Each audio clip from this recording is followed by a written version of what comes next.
Hello, welcome. Thank you so much for watching this video. My name is Billie Jean, and like I told you the last time, the channel is called DST Life 2.0. DST stands for Depression, Suicidal Thought, where I talk about my depression and suicidal thoughts over the years, and Life 2.0, how my life is now. So, like I've been telling you guys, every episode before I start, it's gonna start like that. Disclaimer up front: I am not a licensed therapist. I am not a licensed professional. So please, if you haven't thought of suicide, please reach out to someone for help. And also in the link below, I will always have the number for the National Suicide Prevention Lifeline. You can also reach out to them for help. The episodes are about my life, what I went through, what I've been through, and in return, doesn't matter what we went, through. Doesn't matter what you went through or what I went through. Doesn't matter. At the end of the day, we have one thing in common. One thing: we want to take our own life. Okay. So, like I told you guys, today is the second episode. If this is your first time watching this, so please go back real quick and pause this video and go read my bio real quick, because my bio is little much tell you an idea what the videos are about, so you guys don't get kind of lost. But no, go ahead, go read the bio real quick. I'll be go ahead. I'll wait. I have all day. I will wait. Got all day. Right now I'm probably gonna be daydreaming while you guys do that. Alright, I hope you pause it and go read the bio real quick, or did you just looking at me wasting my time? Alright, well, if you did, thank you. If you didn't, it's all good. So, like I told you guys last time, today is the second video. It's gonna be about what happened to me when I was 8 years old. Got sexually molested by a neighbor. So I'm gonna talk about that a little, and then in the next video it's gonna be about my brother passed away, how drive me to like the edge, crazy things happen. So let's not waste any time. Today's video gonna be much shorter than last time. Last time I think it was like an hour. Even though they filmed the same day, because like I told you guys, I'm filming episode 1 and 2 same day. So literally there was like a 2-hour gap, and then I just changed my top, and then I made the second video, and then tomorrow I'm gonna shoot the video real quick. Today is April 1st, and then I know it's gonna be like 1 week gap before you guys see it, but it's all good. Alright, so let's get started.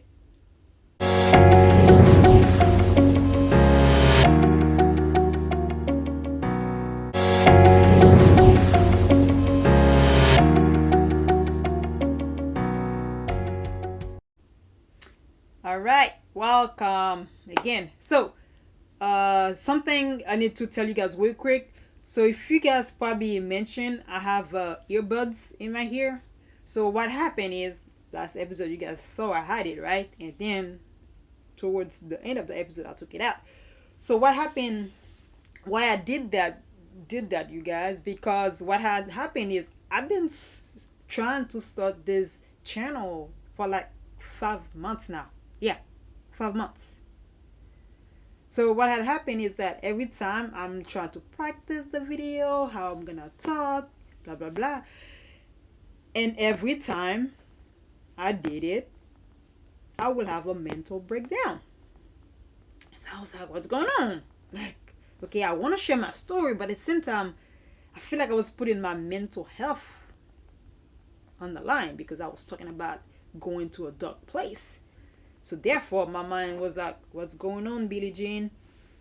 I thought we're not supposed to be talking about that depression and suicidal thought. I thought we were over there. Why are you talking about that? So my mind was like, what's going on? I'm confused. So we both were confused because every time, I'm telling you, my mind, I treat it like a different entity. Like I feel like a whole human is living inside of me after suffering from suicidal thought and depression for almost 30 years. Like I feel like my mind is literally have its own mind, So I've been 5 months. I've been trying to start this channel, but every time I get in front of the camera, try practicing, like we'll do it like half hour a day, but every time I will get mentally disturbed because I know, yes, I'm taking my mind somewhere back.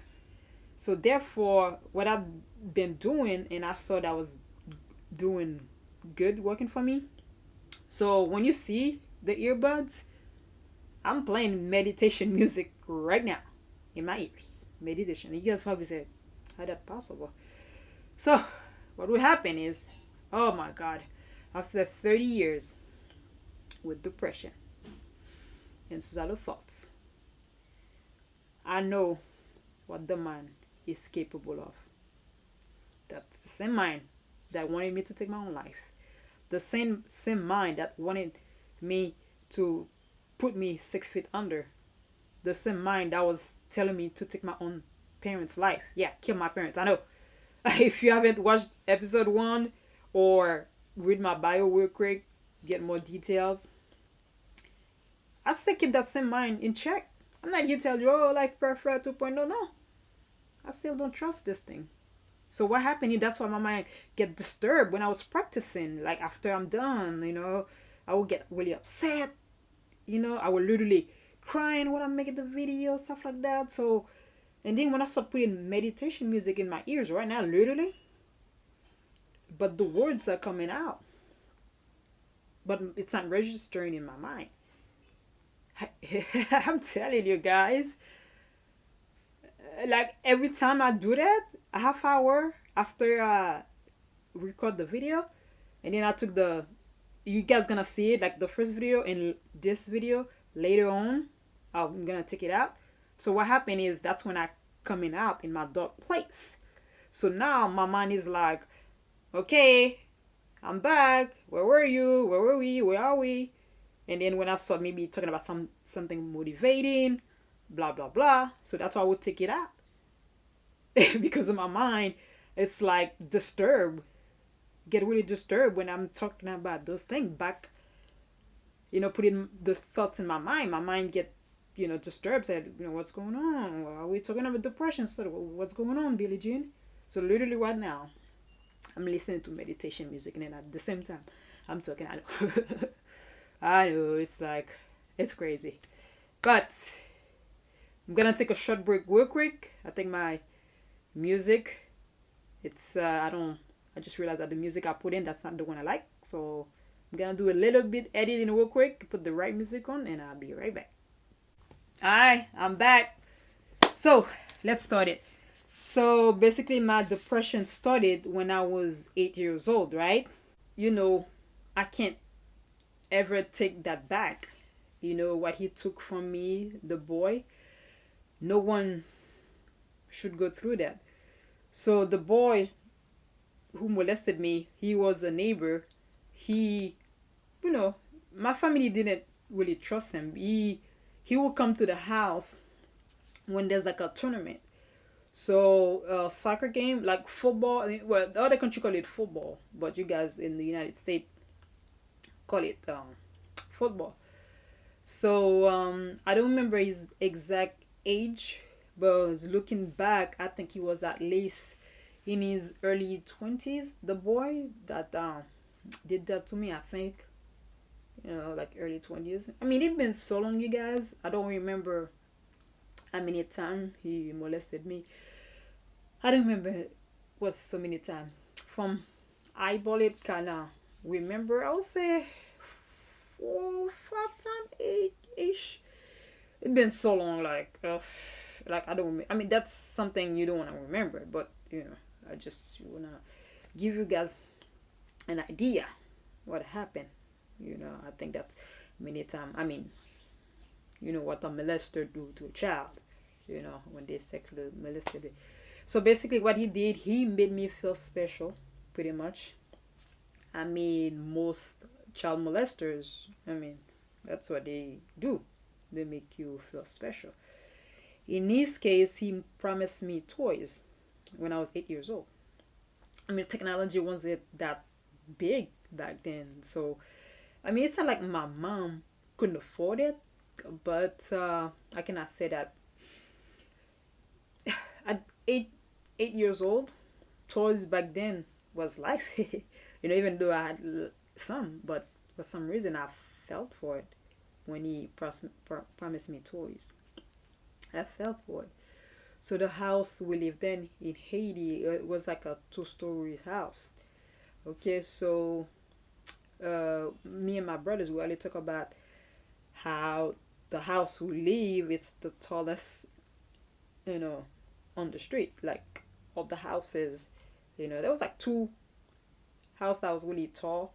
So our house was like the tallest by like a foot. You can really barely see it, but you can tell with just a little bit. The house I was living, two-story house, a little bit taller. I don't know. For us, was like a big deal. We always like, you know, you know, joking about it, right? So, but most of the other houses in the neighborhood was kind of uh, short kind of thing. So if you live in, I mean, if you know anything about Haiti, Port-au-Prince, and if you say someone Port-au-Prince, Fifth Avenue, a lot of people kind of know where that is. It's like if I tell you I live Miami, Florida, downtown, you probably kind of know where Miami, Florida, downtown is. So if I say someone I live in Haiti, Port-au-Prince, Fifth Avenue, they kind of have idea where I live. So I mean, some people like didn't even sleep at their house now, from what I heard, because there's like gangs activities now. There was some back then when I lived um, in the 80s, but now it's kind of bad. I heard now in the neighborhood. So a lot of you, if you're a big fan of soccer game, football, they have the FIFA World Cup every 4 years. FIFA World Cup, but every 2 years they have like other tournaments and stuff like that. You name it. Don't really know the names, but for some reason, almost every month or every week, there's some kind of game going on, like a tournament. And then my uncle, which is my dad's brother, you know, so he will hosted the tournaments, have people over the house, right? So that's when the boy would come watch the game. I mean, some of the people that come to the house were females too, but I'll say 95% of the time they were males. You would think like me, 8-year girls, my sisters, you think my, uncle be like, no, don't bring so many dudes at the house. I mean, I'm surprised my mom like kind of allowed that. Yeah, I was surprised he did. So what he will do, the boys, he will take me downstairs. So my dad used to own a bakery. Okay, by the way, my dad, he came to the US when I was 3 years old, so I didn't really grow up with my dad, kind of thing. So my uncle was kind of taking care of the bakery, but unfortunately for some reason happened to the bakery, it collapsed. Not sure for the bad weather or what happened. The bakery collapsed. So you know um so basically the boy will take it me where the bakery used to be. There was like a empty room, like a spare room. It was kind of empty. And then he he will do,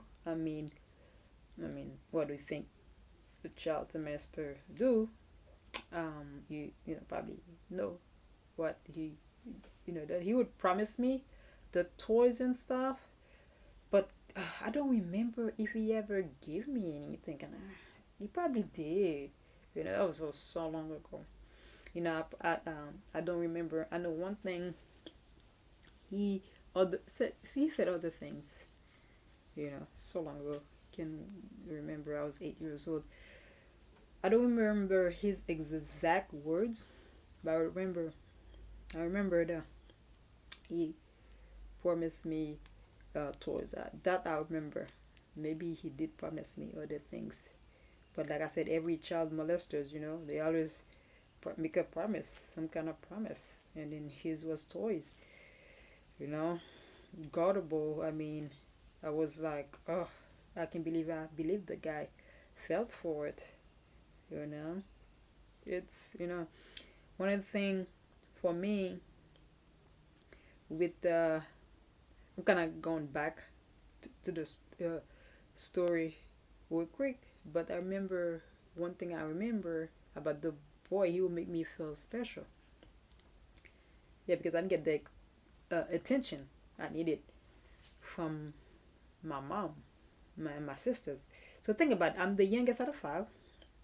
The first two born were like my sisters and my brothers in the third and fourth. So by the time I was born, the oldest, my sister, she was about 7 years older than me. So she was already 7 years old. So the second sister, my mom literally almost have them back to back.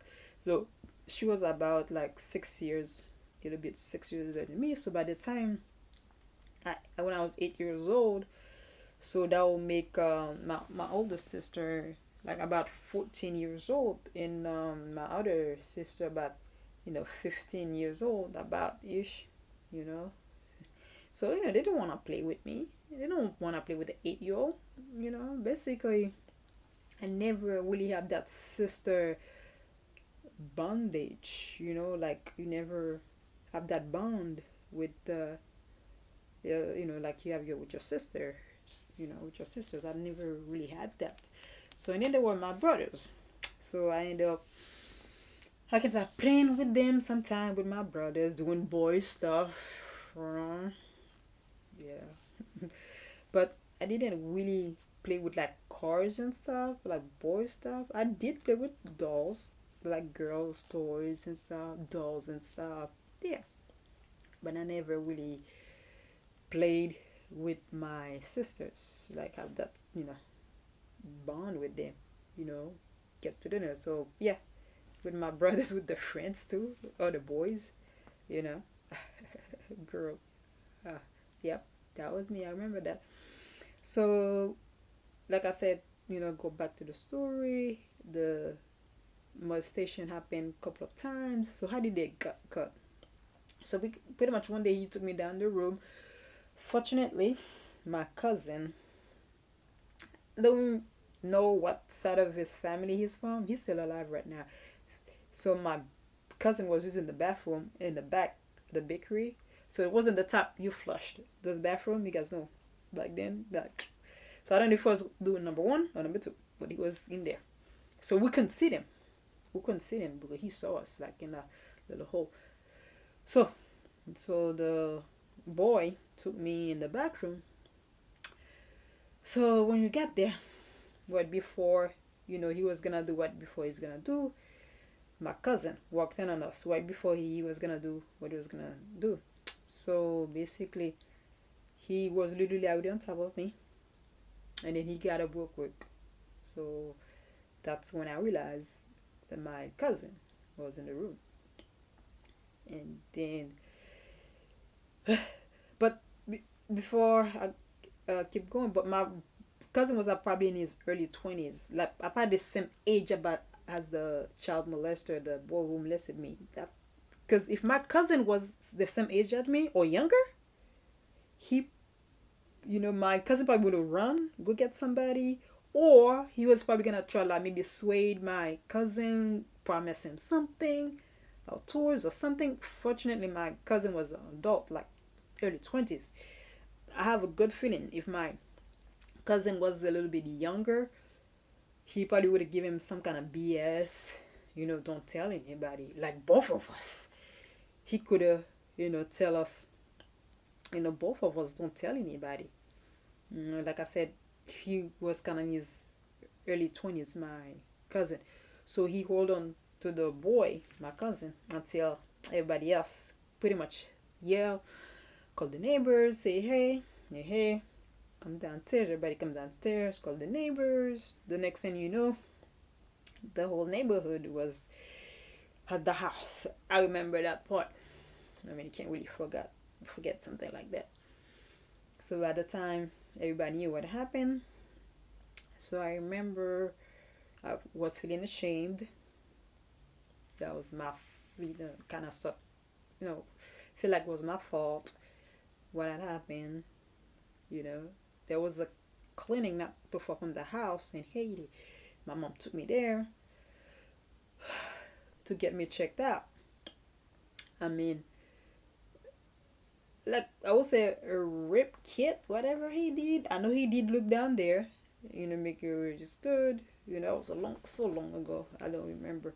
I don't remember what was his finding. Like, so my mom brought my underwear, you know, and then we did went to trial.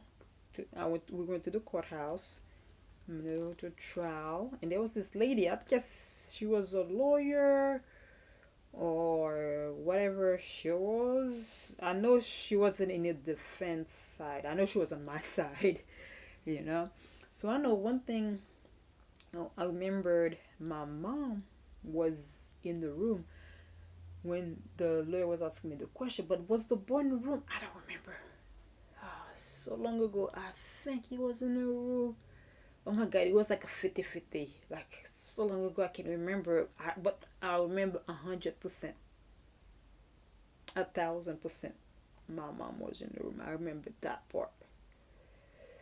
The boy was in the room. Oh my god. I don't know why. I can't remember that. Like, someone who did something like that to you. I don't know what happened. But I remember my mom was there. So the lady was asking me questions, about what happened, Yep. So I'm gonna move, like, fast forward real quick, like literally fast forward as in like 2 months ago, like literally like I would say February, early February each, like 2021. So I was talking to a member to my family. I'm gonna tell you who they are. Who or she was a little bit older back then. So I was 8. He or she was a little bit older than me. So he or she kind of a little bit remember what had happened, So we were talking about that literally 2 months ago, like early February this year, 2021. And then, sometimes, I get emotional. I'm like, yeah, they got touched me. I stopped talking about it. He went to jail.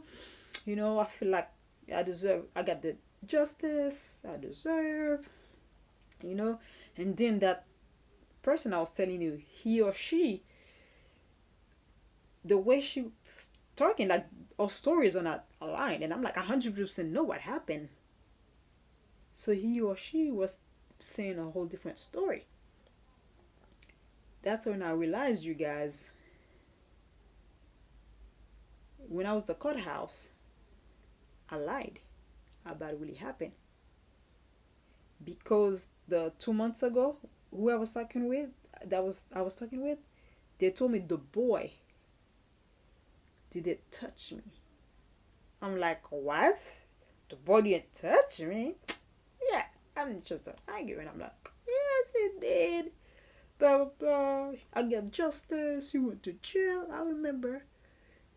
And then that's when I realized, oh my god, it hit me. Now I remember. I did lie. I lied, you guys. So let's go back again. When I was 8 years old. So basically, back at the house, I was so scared of my mom. So scared, terrified of the consequences. I lied. I told them that was the first time that happened when the boy got caught, even though that happened a couple of times. I told them that was the first time that happened, and when my cousin walked in, he didn't do the action because my cousin saw that. So basically, the boy came across as he didn't touch me. He was about to touch me. But I was so terrified of my mom, I lied, said it didn't happen before. I lied. I don't remember exactly what I told the lawyer. I don't remember exactly what I told her. That's when I realized 2 months ago, like I was, arguing with this member of my family, that I lied. All this year I thought I told the truth.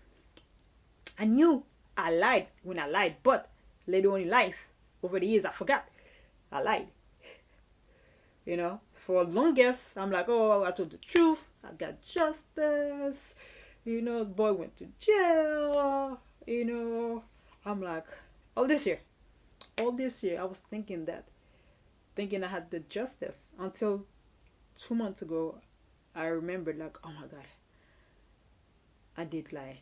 So I never really get justice. Yes, he went to jail, but the punishment didn't fit the crime, because the punishment he did was it for what they think he did, but he did way more.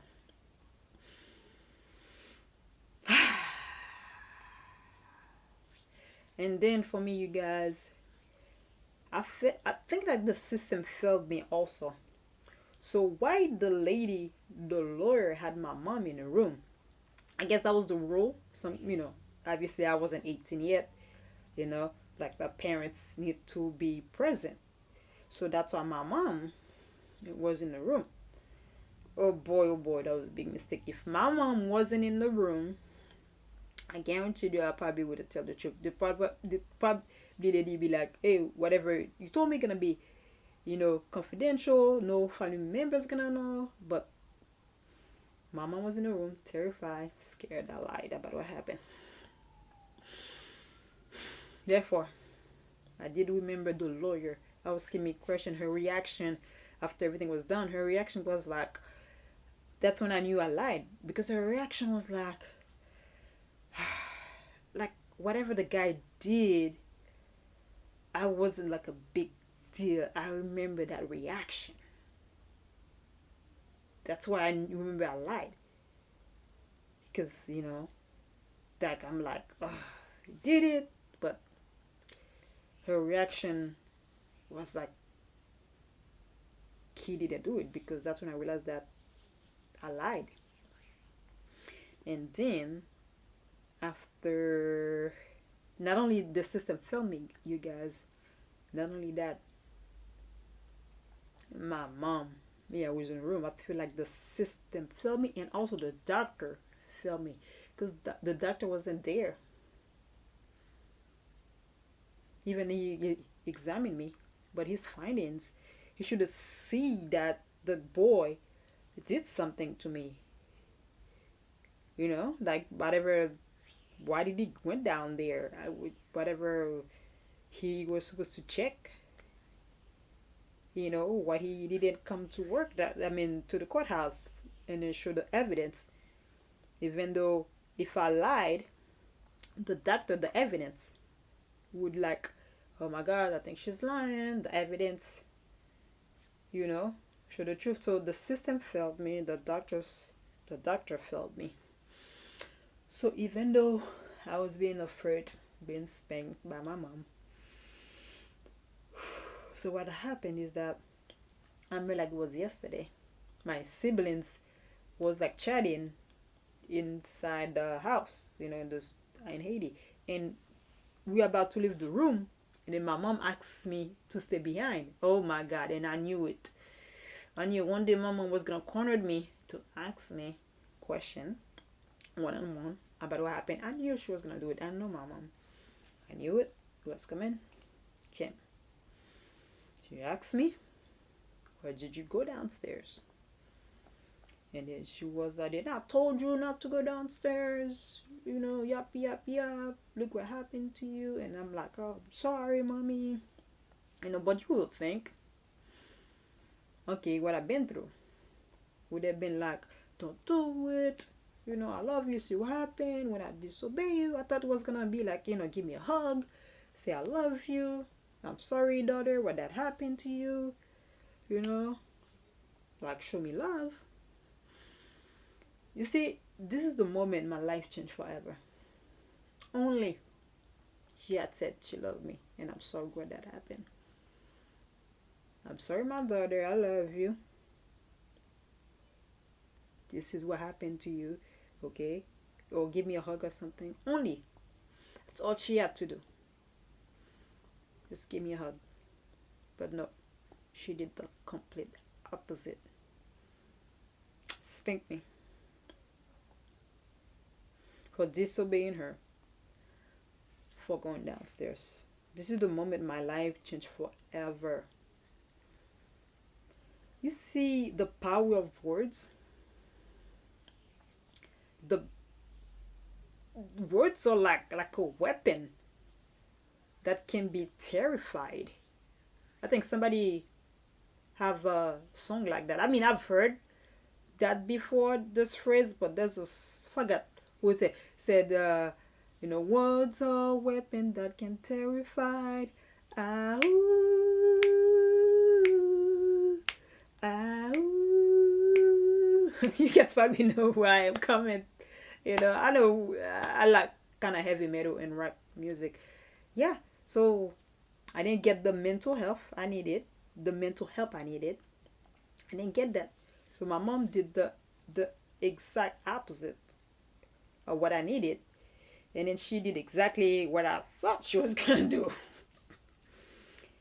I'm not saying she's like physically beating me, like leaving scar in my face. It's not like I said, it wasn't like she, the way she, kind of punish me for going downstairs. She didn't leave scars or anything like that, but it was so long ago. But knowing my mom, I know she used to spank me in the butt. I know that for sure. So that was most likely, even though I don't remember exactly what happened, there's a good chance she did spank me in the butt, because she's not gonna, go like this. So there's a good chance she did.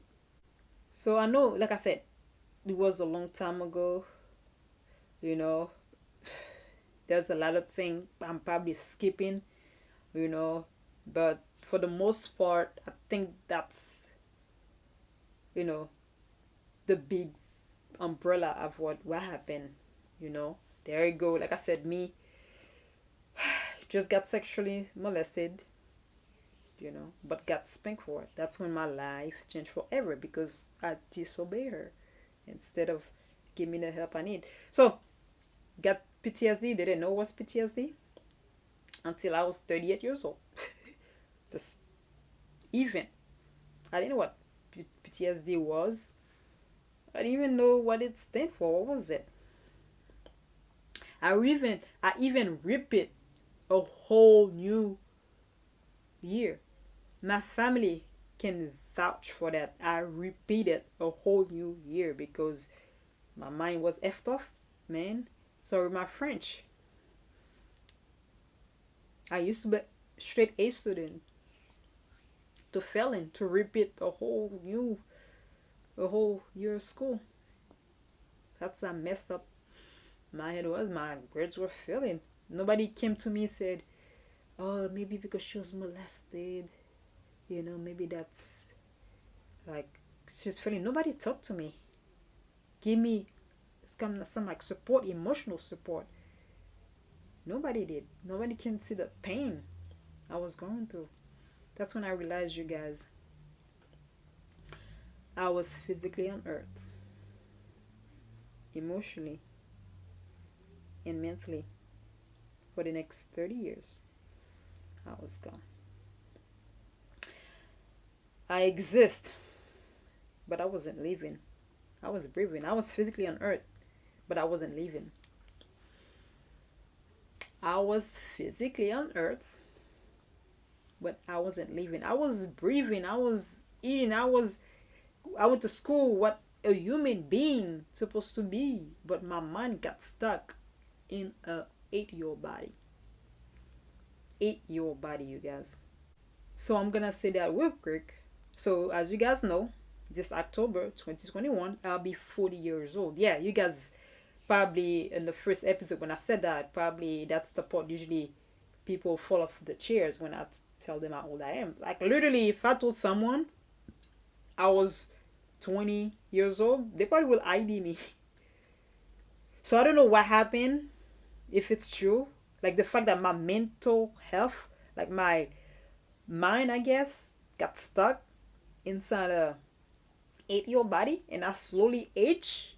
I don't know if there's a scientific that can prove that. Like your mind doesn't grow the way it's supposed to. Therefore, like, I literally felt like I got stuck in the 8-year-old body. My yes, I was getting taller, getting taller.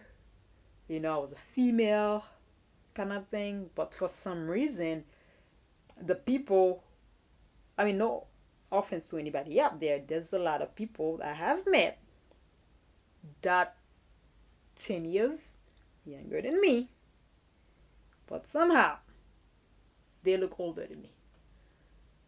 So I'm not sure, because of the event that happened. Like I said, it felt like my mind is stuck like in an 8-year-old body. I don't know, maybe, I don't know, maybe I got good genes. I don't know. Get it? Billie Jean, good genes. I don't know. But I just feel like my mind was stuck in a 8-year-old body. I mean, can you imagine living in your life being like stuck, buried? Because everybody else's life is moving forward.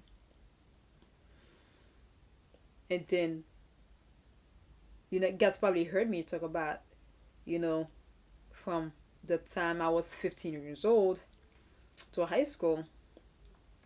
I already talk about that kind of, in the first video. No, I'm gonna talk about, in the link below, the episode 1.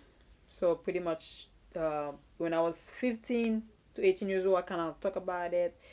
And then my first attempt kind of thing with the whole depression, suicidal thoughts.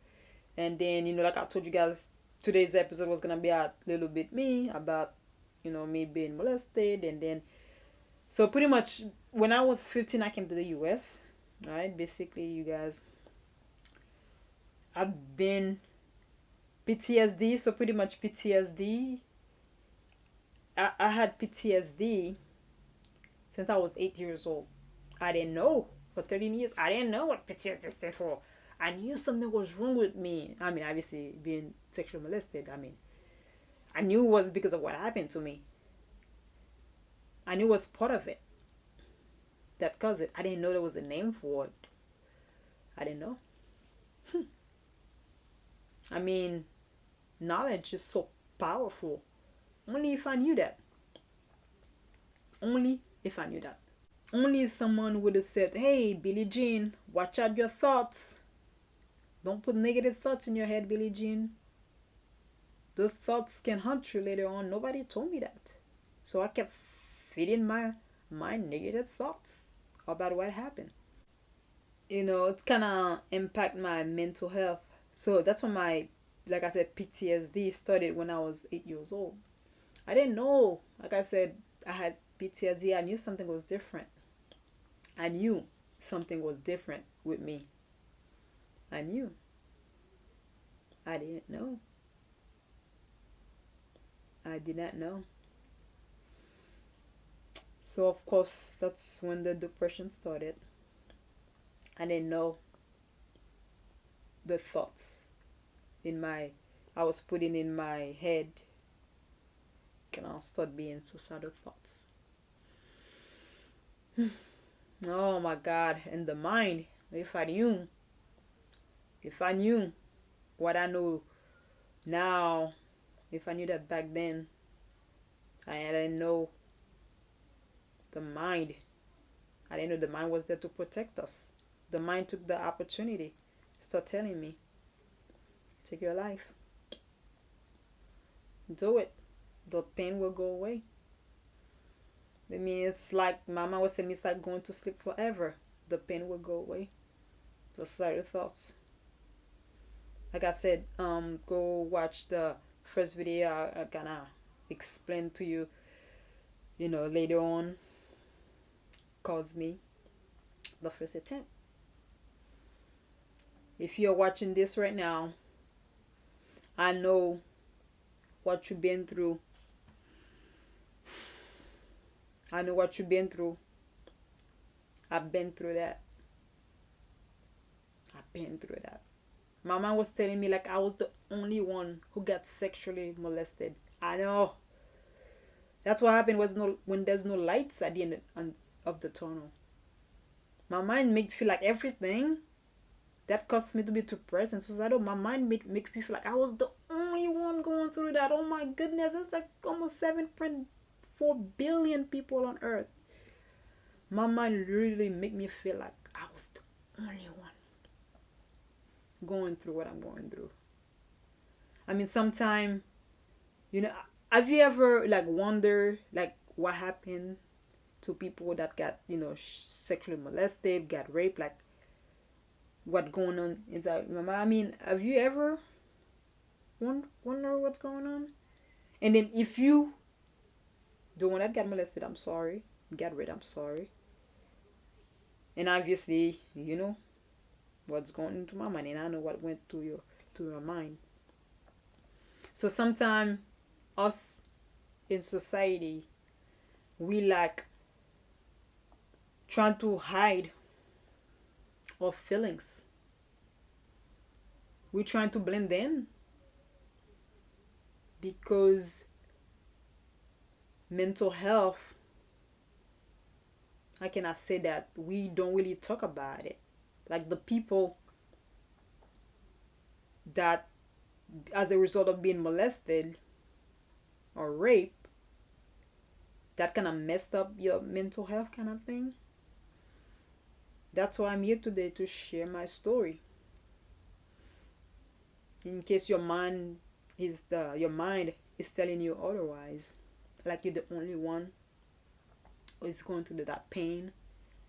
Because my mind made me feel like, yes, other people kind of, sometimes my mama will tell me, okay, make me feel like there's no one else on earth got molested. I was the only one. And sometimes my mind will make me feel like, okay, there are other people that got molested, but they got over it. That's what my mind will make me feel like, because you will know the person got molested, but you see them living life. So they're probably trying to hide it inside, the pain, but when they're outside in society, they act like nothing happened. So therefore, I'm like, oh my God, I know someone who got molested, they were raped, but for some reason, their life, they moved on. But sometimes it's not true. They probably dying inside. They probably protect, but sometimes, yes, they probably got the help they needed. But my mind, obviously, my mind is like, oh, look at them. They are doing great in life. Look at you. You seem having mental health. Why are you doing that? It's painful. Okay? So, I know. You are not alone. You are not alone. I've been there. I feel you. I was the same way.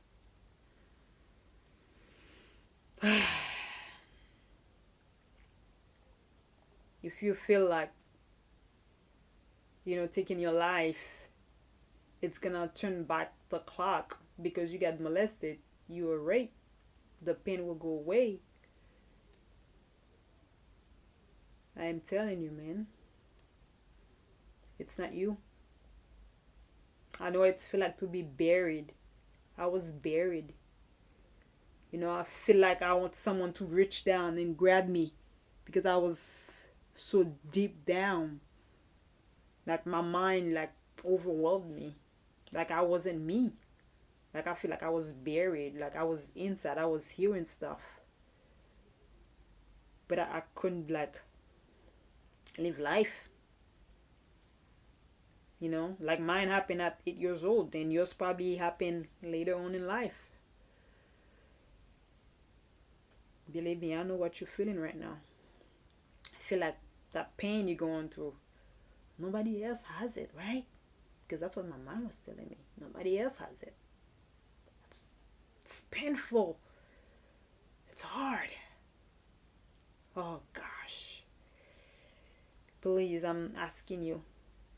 If you, I've met so many people that took their own life because they were molested, because they got raped. And every time I hear those stories, I'm like, oh, I was raped also. I was molested also. Gosh, I know what they went through. But there's nothing I couldn't do. I can't do anything. But I'm here to tell you today, I know we cannot go back and change the past. Unfortunately, it happened to us. I know you're probably asking yourself, why us? Why you? I used to ask myself that. Why me? Why us? I used to ask myself the same question too. We can't change the past, but we can change the future. But we can change our thoughts. Unfortunately, I was putting those negative thoughts in my head. But now I know better. Look at me today talking about Life 2.0. Yes, it's part of my history. I was molested. It's probably gonna be with me for the rest of my life. But it's funny, I'm talking to you right now, 2021. Yes, I was a victim of a predator. Yes, I got molested. I'm still the same Billie Jean who got molested, you guys. The same Billie Jean that was wanted to take her life, that was depressed. But I come the same Billie Jean that was depressed, who having suicidal thought, who got raped. But it's the same Billie Jean today. It's telling you there are lights at the end of the tunnel. Because I've been there. I know it seemed like there was no lights at the end of the tunnel. I did it for 30 years. But the one mistake I made,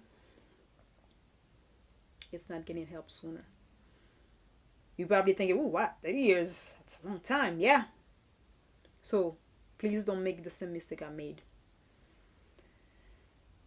If you were raped or molested, whatever, you didn't tell nobody, you tried to keep it a secret, please reach out to someone for help.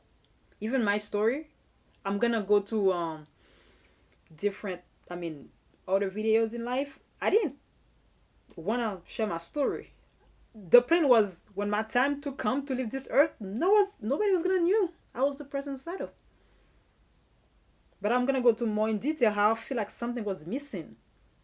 And then I realized I was like sharing my story. That's how I'm gonna have my purpose in life. I'm telling you right now, you are writing your own story. I didn't know I was writing my own story back then. But for you to tell your story, you need to be alive to tell it. So, I hope today's video brought you some values in your life.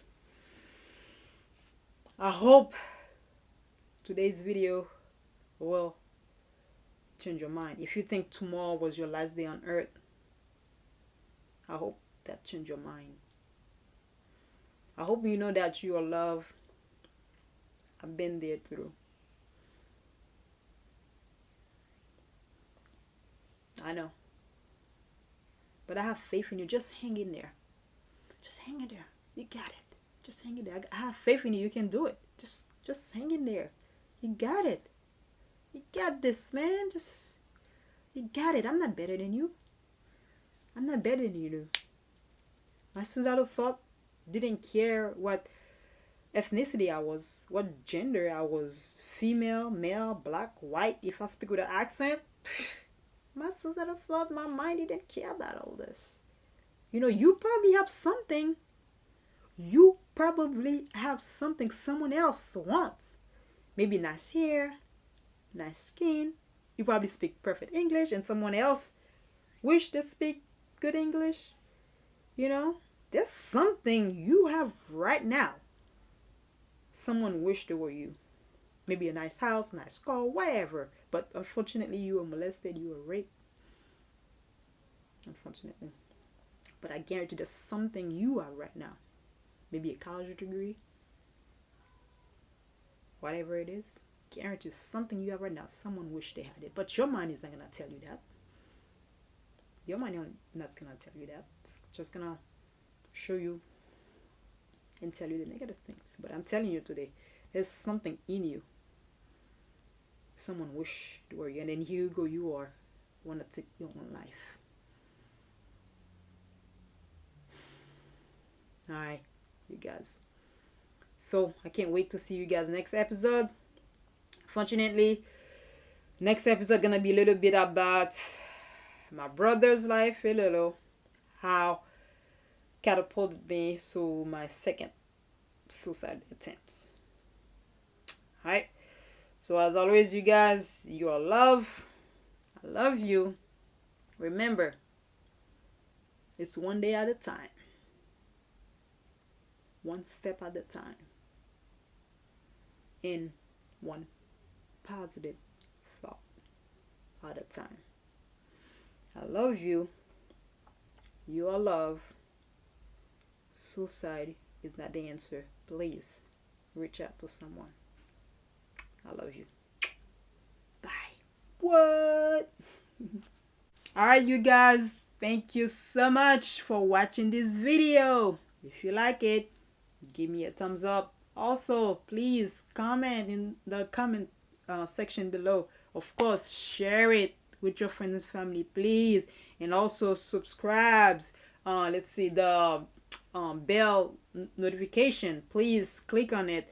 Every time I drop a video, you'll get a notification when the video is dropped. I'm telling you, man, you've never know. It might be your friends and family. We blend in so well in society, believe me. I was one. We blend in so well in society. You won't believe the people you think the least that have suicidal thoughts. You won't believe. So please share this video and comment if you have anything you want me to talk about. Something I did, I cannot just browse to it. So yeah, comment and I will talk more about it. All right, I'll see you guys next time. Bye bye.